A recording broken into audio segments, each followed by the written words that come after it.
Je m'appelle Jonathan, j'ai 19 ans, je représente la région Bourgogne-Franche-Comté et j'apprends l'horlogerie au lycée de Garfort de Morteau. Je viens de remporter la seconde place du prix Avenir Métiers d'Art au niveau national.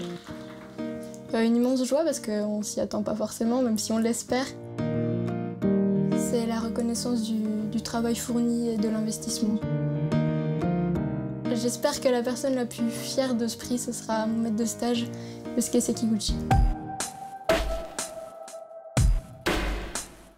J'ai présenté une montre à gousset sur la thématique de la route du thé. La particularité de cette montre, c'est qu'elle a 3 minutes rétrogrades. Donc l'heure est divisée en 3 fois 20 minutes. Et en plus de ça, il y a une heure semi-instantanée.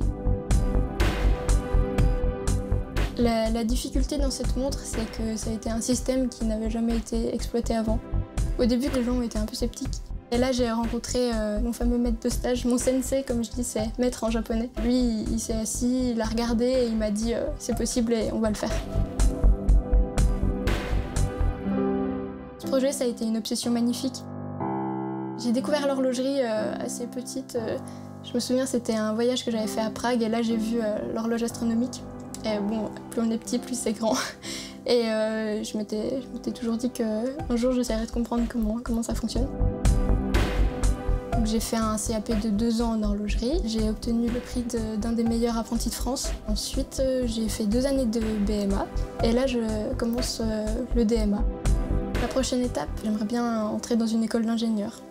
Pour justement comprendre tous ces mécanismes. Pour être un bon horloger, il faut être curieux. Il faut être très curieux. Vouloir tout comprendre.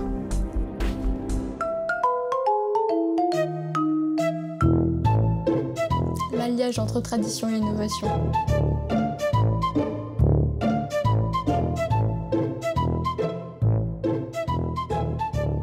Hors du temps.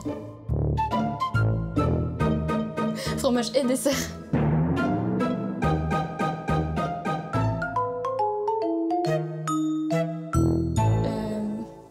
J'apprends la conception. Oh non, je sais pas comment on peut dire ça.